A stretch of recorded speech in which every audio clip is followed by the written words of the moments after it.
is this man? Is he politically ambitious? No problem. Is he wanting to be Prime Minister? Political leaders are often fearful of, because of his wisdom, because they can't fault what he writes. Now, who is this fellow? He's powerful. He seems to be able to establish a great influence over a lot of people. They don't understand the Gong. People who don't practice for the Gong. Mr. Tanaka, who is one of the most,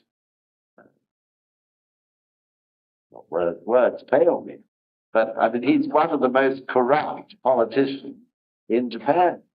He called Sensei a chanting Hitler, if you please.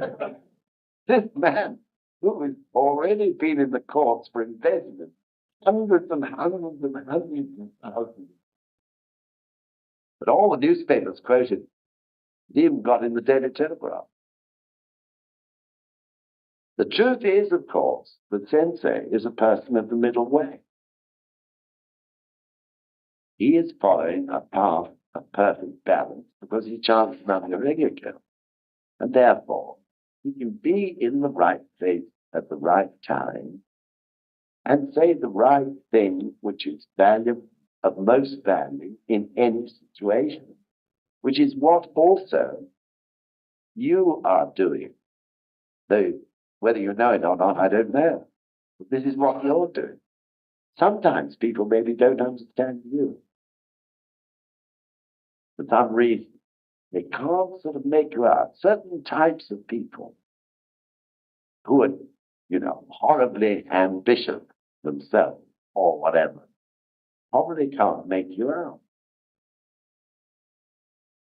That's the reason, because you are following a path that is somehow undefinable. Who is this guy? What's he up to exactly? I can't make him out. The things he says, there's no doubt about it. They've got, a lot of good sense in them. A lot of people will listen to this stuff. What's his ambition? Because we live in a material, ambitious world. So this is one of the great problems. But on the other hand, it's a great problem and one that we can put up with because we know in the end what is right by the Gong is right in every other sense. If we are criticized, we should always take the criticism to the Gong because it may be something valuable being said by someone who doesn't particularly like it. You should chant about it, and if you feel it's okay, then it's okay. Forget the. But I do believe one should always go to the Gongs and just check first whether this is just a misjudgment on another person, or whether there may be some truth in what they say. So anyway, that's my way. Sometimes it's quite painful to get yourself in front of Gongs, isn't it? When you've been criticized. You don't want to face the Gongs because you don't want to hear that it's true. Sometimes it can be. That's the wise thing to do. Okay, Bill, where have we got to? What was the last bit? Right, now we go over the page to the fourth page, and we enter now part 3, which is beginning of Revelation. And I think the title of this is really covered in the main title, that it could be never to regress, or if you like, backslide. Should be the pride and honor of us all. Okay, Bill? On many occasions, Nichiren Shonin, the 65th High Priest of Nichiren Shoshu, and Josei Toda, the second president of the Soka Gakkai, would talk things over very intimately. Once they discussed a newspaper article denouncing the Soka Gakkai. At that time, Nichiren Shonin said, as the Gosho makes clear, if you conduct shakabuku, slander will arise. This is something to be proud of. If a member picks up on the criticism, saying that this is exactly what he has been thinking, and insidiously trades on it in an attempt to attain his own selfish desires at the cost of members, his actions, in effect, amount to relinquishing faith. Such a person is truly base and depraved at heart. Please understand that to simply criticize in the newspaper is one thing, but to verify that criticism as the truth is quite another. The Daishonin states as follows. Although Notobo was an ally, due to his fear of society, as well as on account of his own desires, he not only rejected Nichiren, but has become his enemy. It's the same as Shofubo in the Gosho Zenshu. Though not very much is known about Notobo and Shofubo, it's believed that they were quite highly regarded among Daishonin's followers, being versed in doctrine, highly skilled in debating, and intelligent. Nevertheless, they not only abandoned their faith, but they publicly attacked the Daishonin. In addition to these two, there were others who started out as followers, only to later execrate their teacher, the Daishonin. These include Samibo, Ota Chikamasa, and Nagasaki Tokitsuna. Thank you. The Shofubo was the chap who hit Nichiren Daishonin across the face, body, with the great pole that they carried the sutras on in those days. The sutras being on endless pieces of rice paper that probably ran all the way around this room, and they round and round and round the pole. That was how they carried them. And as we understand Gosho, the fifth volume of the Lotus Sutra wound round its stop was in the corner of Nichiren Daishonin's room when they came to arrest him, to take him to Tatsunokuchi Beach to behead him.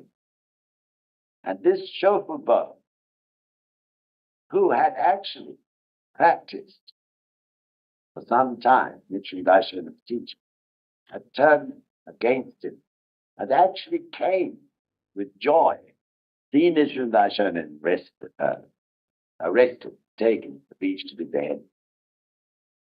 So joyful was he that he felt he'd take advantage of the time to give him a good swipe into the bargain.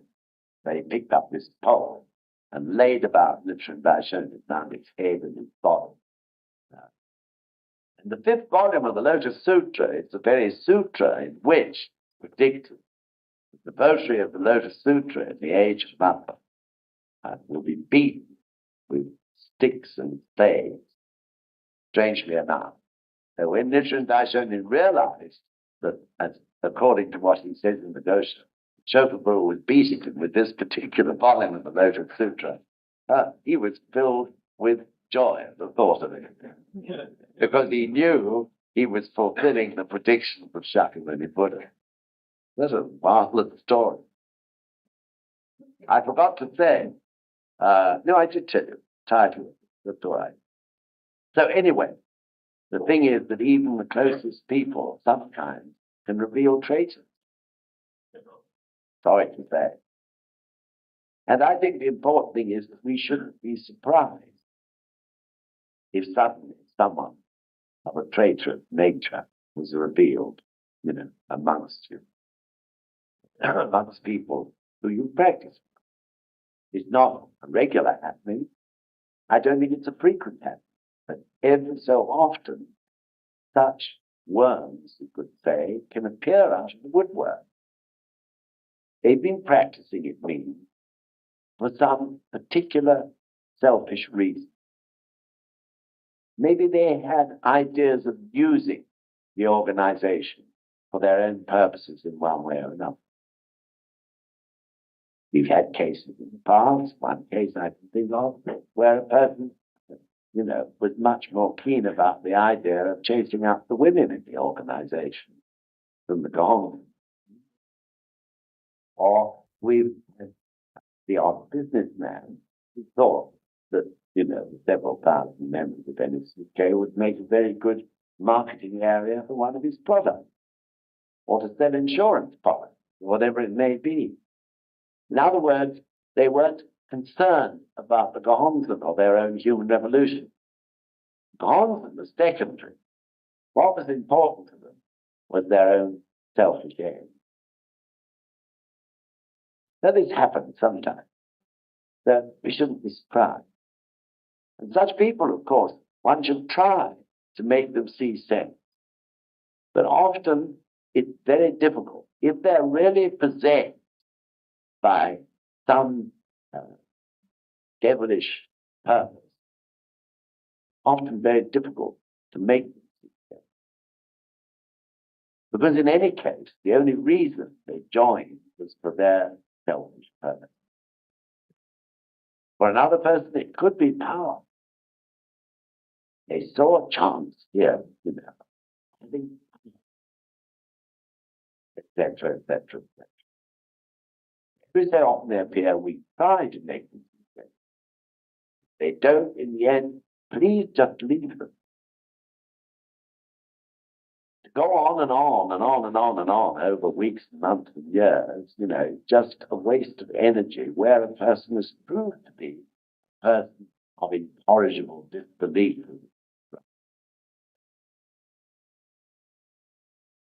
I believe the correct answer, just as Nichiren Daishonin did to Japanese authorities, you make 3 major attempts to make him see sense or her see sense. If they don't, best just leave them.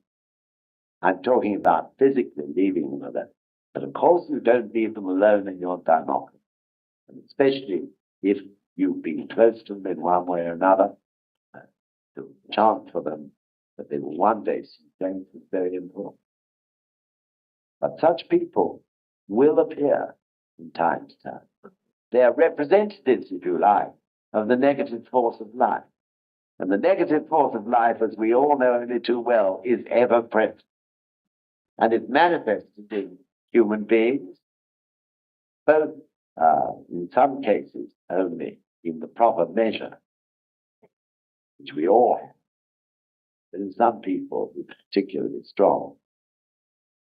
And in such people who bedevil, of course, the life of Nichiren Daishonin, and indeed of Mr. Toda, and also in these days, Sensei.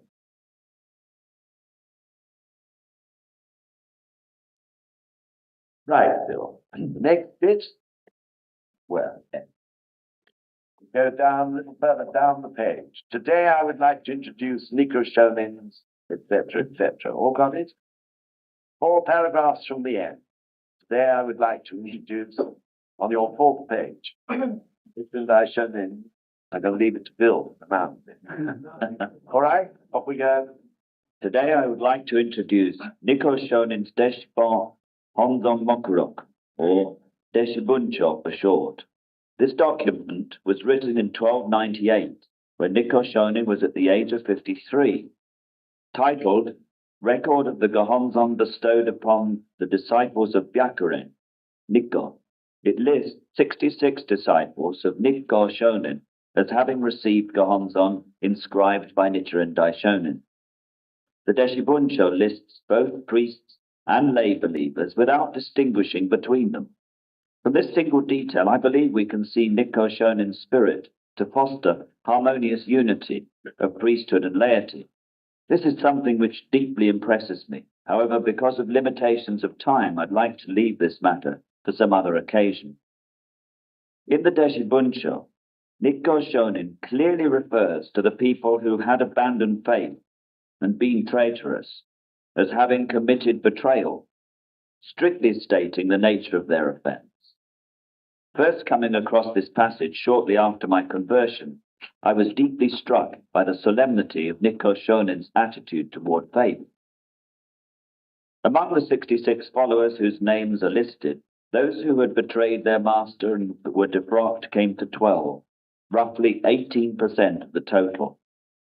The disciples, whose names appear in this Deshibuncho, were people who had been regarded as having strong faith. Yet, nearly 1 in 5 of them turned traitor. We'll go on a little further down. Nichiren Daishonin states. Nichiren Daishonin states, if a master fosters a bad disciple, both will fall into hell. From the standpoint of this golden passage, we can say that it is in accordance with the Buddha's will that evil disciples leave of their own accord.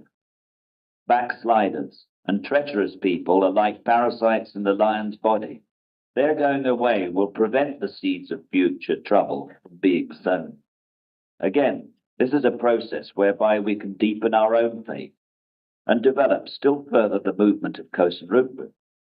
In any age, treacherous people will seek to justify their actions with skillful explanations that seem plausible. However, the Daishonin proclaims that at bottom they are motivated by fear of society and personal desire. In other words, their actions arise from vanity, cowardice, and selfish desire. This pattern hasn't changed in the least. So long as we can sharply identify them, traitorous attempts will come to nothing. We should take the long-range view that such things are an inevitable part of the progress of Causton. There you are. It's interesting that even in those days, even at the beginning of that very first step towards the movement of Causton, still, the problem of such traitors arose. So it's not surprising if we get them too. That was in Nichiren Daishonin's own living time. So we go on now to part 4, in which Sensei considers the problem of Sanmibo. Sanmibo was a priest who went off in accordance with his duties to Kyoto, capital city. And there he was corrupted in various ways. And Sanmibo, therefore, is a great example of the danger of vanity or pride, false pride in the human being. So we could call this the vanity of Sanmibo. Part 4, which begins where Bill left off. So, Bill, if you could read that. The pattern whereby people have tried to ensnare me is always the same, and I'm thoroughly acquainted with it. All of you are aware of it as well. A person out of ambition or jealousy or greed tries to upset the Soka Gakkai and to denounce me. Because I understand all of this completely, I think nothing of it. Why was it that people who had received training directly from Nichiren Daishonin, the Buddha of the latter day of the law, stooped to abandoning faith and betraying him? Why were they unable to carry through with their faith? Although this matter may be discussed from various angles, as an indication of the reason, I would like to read from the Gosho on debating with other sects, which was addressed to Samibon, one of the Daishonin's disciples, then studying at Mount Hiei. On the whole, it seems that when my disciples go to the capital Kyoto, they first heed my warnings, but later, possessed by the devil of the sixth heaven, become senseless. That's exactly what happened to Shokubo. That's from the Gosho Zenshu. At the time, Kamakura was the main center in the eastern, largely undeveloped part of the country. It was a newly rising city with little tradition. The admiration of the people in the East for Kyoto's culture of nobility, with its long tradition and proud authority, was accordingly strong. For these people, making a journey to Kyoto meant to immerse oneself in a flowery world of authority and fame. Perhaps it aroused the excitement of, say, going to Paris today to study art. Moreover, while studying at Mount Hiei, which was then the highest seat of learning, for one to enter the Kyoto Society of Nobility must have been regarded as an honor beyond imagination. Living such a life, Samibo became intoxicated with the renowned, refined Kyoto culture and must have, at some point, come under the illusion that he himself was also refined and noble. In the above mentioned letter, The Daishonin expresses deep concern over the change in Samibo's mind. Human weakness and foolishness are the same today when people enter realms of activity such as politics, where they're showered with glory and respect of society. Though at first they seem not to forget their original aim of exerting themselves for the sake of the people, later on they're prone to be carried away by desire for wealth and fame. There are some who, despite the promise of their early years, by the time they reach their 40s or 50s, are no longer able to control themselves.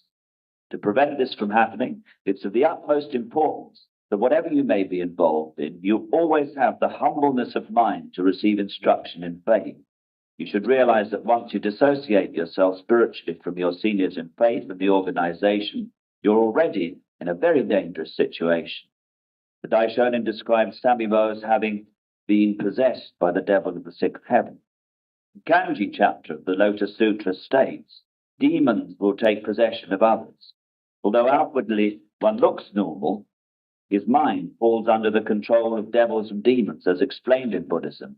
As a result, he has become senseless and can no longer listen to reason. Moreover, this happens without one being aware of it in the least. Samibo became so arrogant that he made his ego, instead of the law, the center of his existence. At length, he came to look down on his master Nichiren Daishonin. Thank you. So there are three important sentences there. The first one is near the beginning of that part. Nichiren Daishonin's word. On the whole, it seems that when my disciples go to the capital, Kyoto, they first heed my warnings, but later, possessed by the devil of the sixth heaven, become senseless. That is exactly what happened to Shokubo. The devil of the sixth heaven, the wonderful title, isn't it? Is the chap, who is the king of all devils, in words of the old way of explaining Buddhism. But in fact, it is that devilish tendency that exists in all of our lives, take possession of us, literally, through vanity or one of the other 8 winds in the Gosho of that name. So I always, when I think of the 8 winds, remember Huey Burns sitting up the back there, because when he went to Japan, after he'd written the song, The March of the 21st Century, which became the SGI song and still is, and 55,000 people sang it for the first time. I said to him afterwards, how do you feel, Huey, when 55,000 people have been singing your song? And I was very moved, and he said, Mr. Causton, I brought the Gosho of the 8 winds with me, and I made up my mind I was going to read it every day on this poster. So if you haven't read the 8 winds, you won't quite follow that particular remark. But what I do suggest is that when you go home, if you haven't got your Gosho here, you read it, because it concerns those winds or influences which can cause us to lose faith. And they can be either where we're disgraced or where we are going through a very bad period, or they can be where we're highly successful. And perhaps the most dangerous of all winds is when we're being highly successful. That is the time when we can so easily be trapped. So, of course, there are all sorts of warning signs. There's no need to go into them. You know them as well as I do. But once, for example, we feel we don't need to go to study,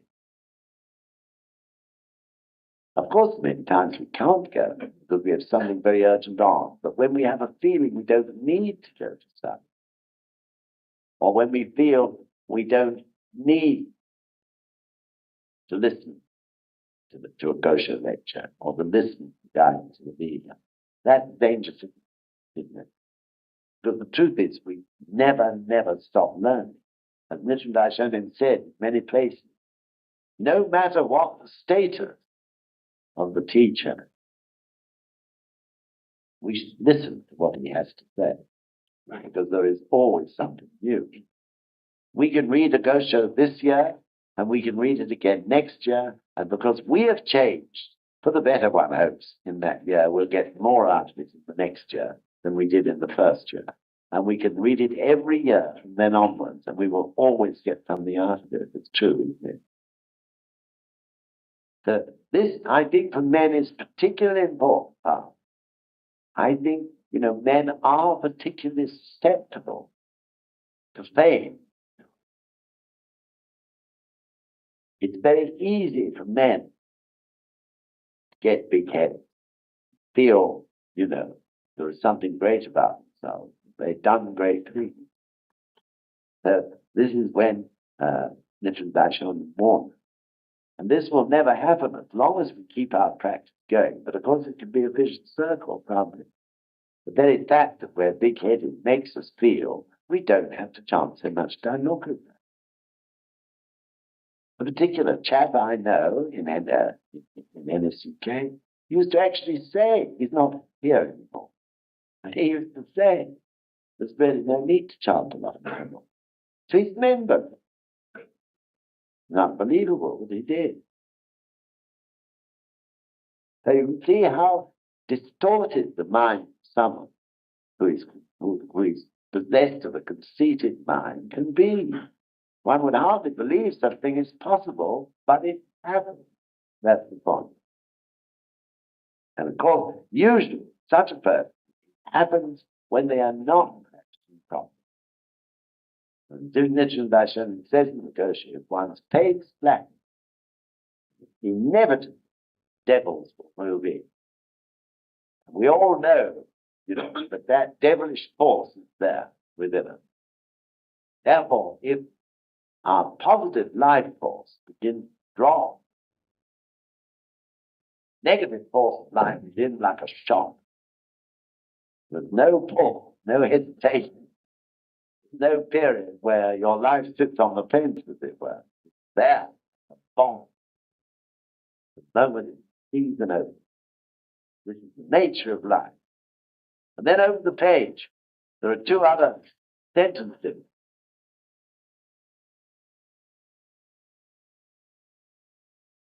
Second paragraph down. To prevent this from happening, it is of the utmost importance that whatever you may be involved in, you always have the humbleness of mind to receive instruction in faith. You should realize that once you disassociate yourself spiritually from your seniors in faith and the organization, you are already in a very dangerous situation. I covered that point. And then the next one, just halfway through the next paragraph. Although outwardly one looks normal, his mind falls under the control of devils and demons, as explained in Buddhism. As a result, he has become sensitive and can no longer listen to reason. Moreover, this happens without one being aware of it in the least. So in the Gosho Letter of the Brothers, I jotted a paragraph down here. To confound the Buddha nature, which is the people's true mind, he causes them to drink the wine of greed, anger, stupidity, and feeds them nothing but poisoned dishes that leave them prostrate on the ground of the three evil paths. When he happens on one with a seeking mind, he acts to obstruct it. That's from the Gosho Letter, brothers. So this is true. Twice only, thank goodness, but twice only since I've been leader of NSUK, I've had to actually expel two people from the Richmond Center because poison was literally dripping from their lips. Incredible thing, a horrible thing to see. In each case, I had to say to them, you'll never return until you apologize to the Lord. And they never return. One day they will. But I know if either of them does, they will have apologized. Realize the incredible wrong. I can't tell you how horrible it was to live. They were demented. They were literally, they weren't mad at all, but they were obsessed. Mind obsessed by, and they were as if blind. So however much one talks to such people, it's very difficult to break through. Most likely, they will never listen to a word you say because their minds and their eyes are completely closed. Sometimes this can happen. And as was said earlier in this guidance, it is our task, of course, to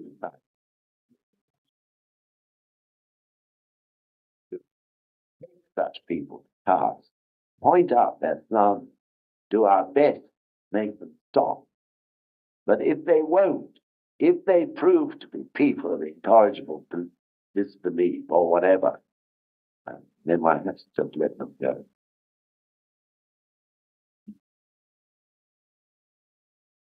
I'm saying these things to you just because Sensei has said them to us, and because all of us here are leaders. All of us must be prepared for such things and not let them shock us or rock us off our steady course. Okay, we'll move on now to H. We'll leave that one out, Bill, I think, and we'll go on to I. So we move over another page, the 7th page on, and it begins halfway down. In one letter, the Daishonin refers to himself. Who got it? Okay. In one letter, the Daishonin refers to himself as follows. Now, I, Nichiren, am neither a resident of the capital, the center of the country, nor a son of a general on the frontiers. I am merely the son of a commoner and come from a remote province, from the Gosho Zenshu. He says this with composure and indifference. When reading a passage such as this, as ordinary people, we can truly feel a sense of ease. Again, it's also very moving. Almost everyone is just so nameless and ordinary.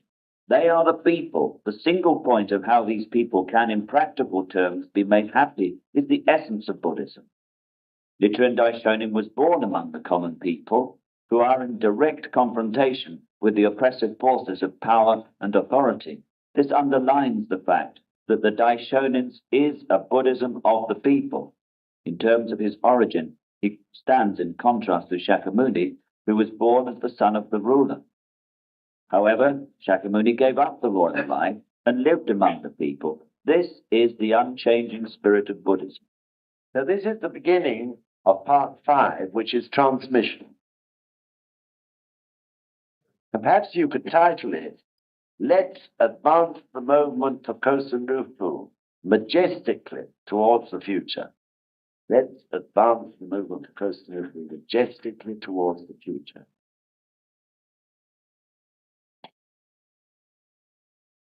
So our movement is essentially a movement of the ordinary people.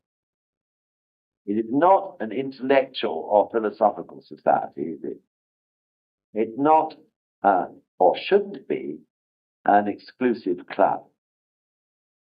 Of course, the devilish force of life can try to make a district or a group or a chapter very inward-looking instead of outward-looking, which is essentially the nature of Nichiren Daishonin's Buddhism. And it could sort of begin to become a cozy club. Someone once coined the phrase, cozy rufu. Cozy rufu, when, the members are not doing shakubuku and are turning up at meetings and virtually looking at each other all the time, looking inward. And always a sign of cozy rufu is that it's accompanied by a great deal of not at all cozy on shitsu. So, some way, if such a thing is happening, the gonzan working in the members' lives in that district or group will eventually make people see sense and realize how they're failing and how stagnant and stationary that particular group or district has become.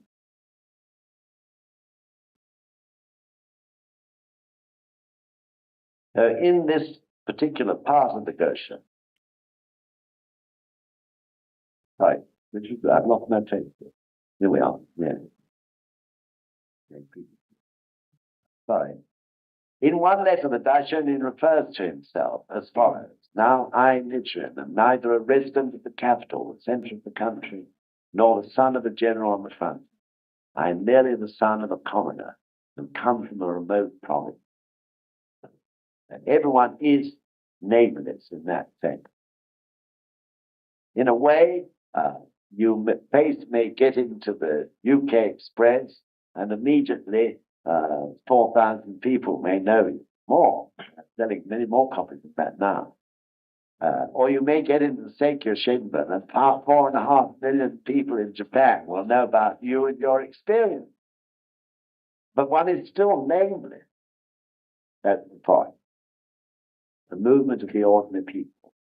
But it is the ordinary people. The more time passes, it is the ordinary people who have the great responsibility of directing this world towards its future from now on. No longer can it be a handful of leaders. It has to be people themselves who, through their wisdom, simple wisdom and understanding, guide the leaders and support them, take the right action. The leaders have failed. It's not possible for a handful of people anymore to fight their way through the labyrinth of problems which this age of matter has brought to a head. And brought to a head for a purpose. Because in the very nature of life, it's time that the people took responsibility for their own life. And to do that, established harmony with each other, not just in a town or a village, but right across the world. The problems that have grown to a head recently are what? That we live in wonderful times in that respect. So I'd like to go on longer, but you can finish reading this yourself. I'd like to stop now because I know they want to start dinner very promptly this evening for some important reason, I'm sure.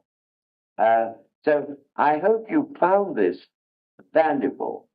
As I say, you may wonder why Sensei has chosen to do this.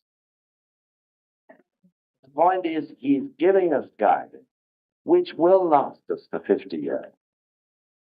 One of these days, something to do with this may crop up. And you'll be thumbing through the pages of that volume called the Buddhism in Action, in which all these guidances will appear gradually, or to find the right UK Express. Because you'll want to refresh yourself with what is the best way to deal with this problem of this worm, that suddenly appeared out of the woodwork in your district or your chapter or your headquarters. And it's part of life. The battle of Causton, after all, is the battle between the Buddha and the devil within each human life. And that's what this particular guidance is all about. Okay, thank you very much indeed.